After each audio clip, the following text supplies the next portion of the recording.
Welcome back to Post Time. It's our 70s show. We've gone from things happening 70 years ago to the 1970s. Can you dig it, baby?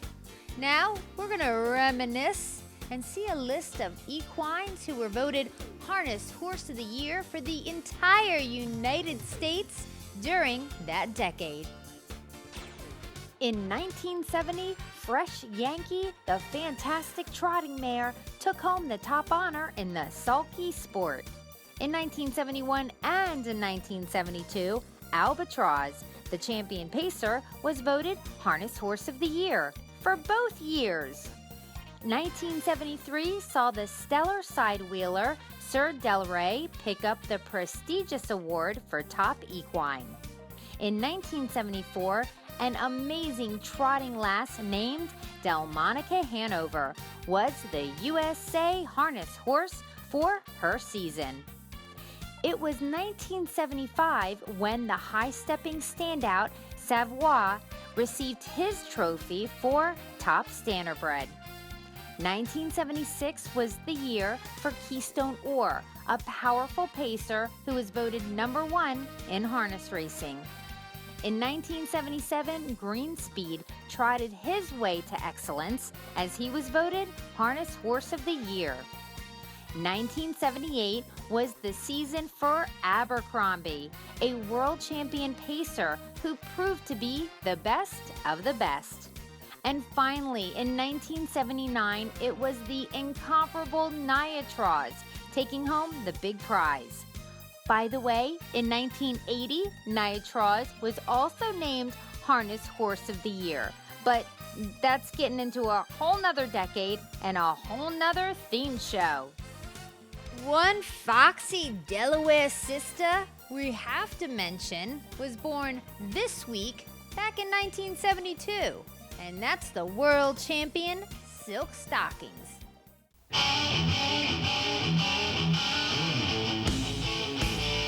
She was a yearling. We bought her at Liberty Bell sale, and we picked her out of the book, and she was a well-bred filly. She was the first crop of the Most Happy Fellows, and I went and looked at her, and she had little spindly legs, and she was small. She didn't look like a world champion, I can tell you, at that time.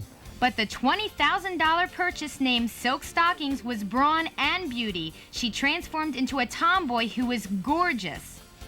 I always said she was a stud horse with filly skin around her. She was the same every time you took her on the racetrack. She never would sulk. She wouldn't do anything. Any of these things that normally fillies do, She had charisma. I mean, she was beautiful on the racetrack.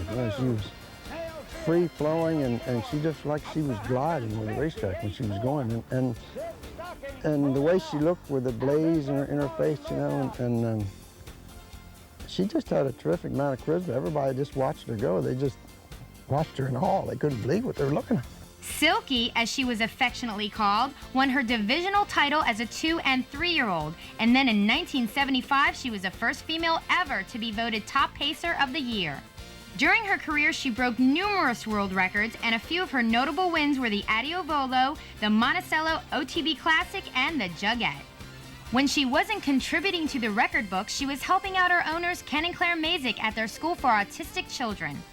After she had raced, they took her back to the school, and the kids, they couldn't be left alone with her, anything like that, but they would help clean the stall, and help walk her out to the paddock and turn her out, same way as a 3-year-old. And when they started, when she started racing, I think they had like 5 or 6 children there at the school. And when she finished racing, they probably had 40 or 50 children. They expanded the school, and it was a big school. And when she got, so she gave them a lot of publicity. And I think she helped a lot of autistic children too. Her big heart on and off the racetrack gained national attention. She was covered in publications from the New York Times to Good Housekeeping and hit the airwaves on broadcasts like 60 Minutes. Everyone loves Silky, although she didn't love everyone. She just wanted to be left alone more than anything else. And Ira Bennett was her groom, and he was probably one of the best grooms in the world at that time. And he took care of her and he could love on her and do anything, but I couldn't even get close to her. She hated me because I made her race, I guess.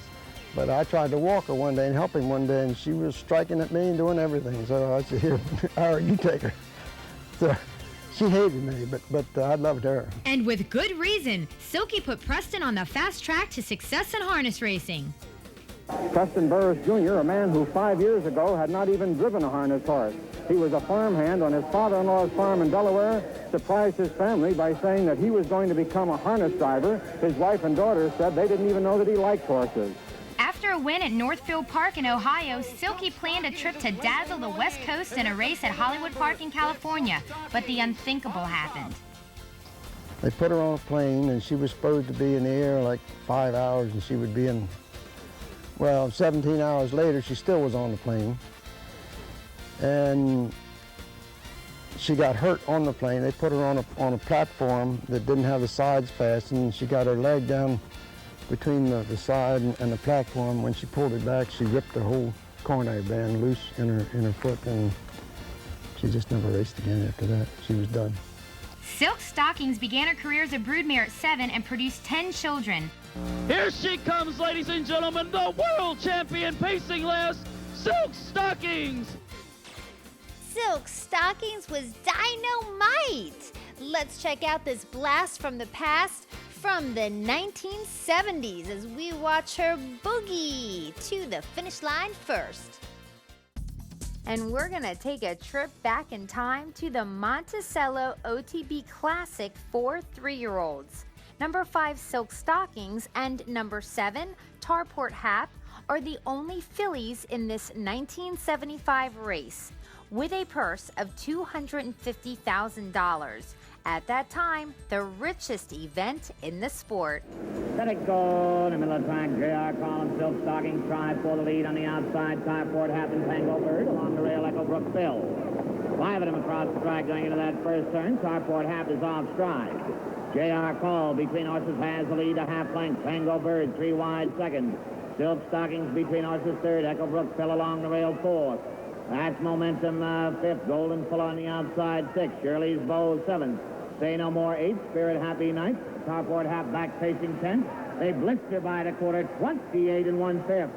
Into that paddock turn the first time the filly, Silk Stockings, is now on top a length and a half. J.R. Call is second, Tango Bird parked out third. Echo Brook Full along the rail fourth, Momentum 5th.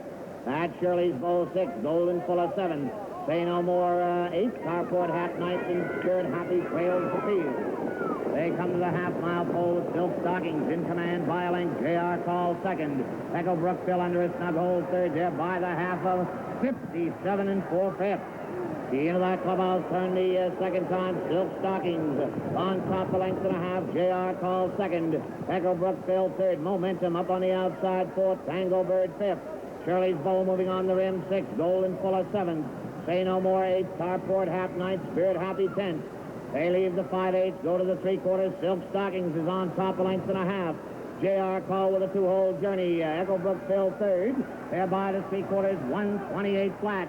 Track record in the making. Silk Stockings on top by 2. J.R. Call second. Echo Brookville third. On the outside, Momentum fourth. Shirley's Bow looks for Racing Room fifth. They've got an 1/8 of a mile to pace. Now they turn for home. The great filly skips away 3 lengths as they straighten up the stretch. J.R. Call is second, Echo Brookville third. To the lane is Silk Stockings in front and drawing away. Silk Stockings in front. Here's the finish. Silk Stockings wins it. Shirley's Bow on the outside is second.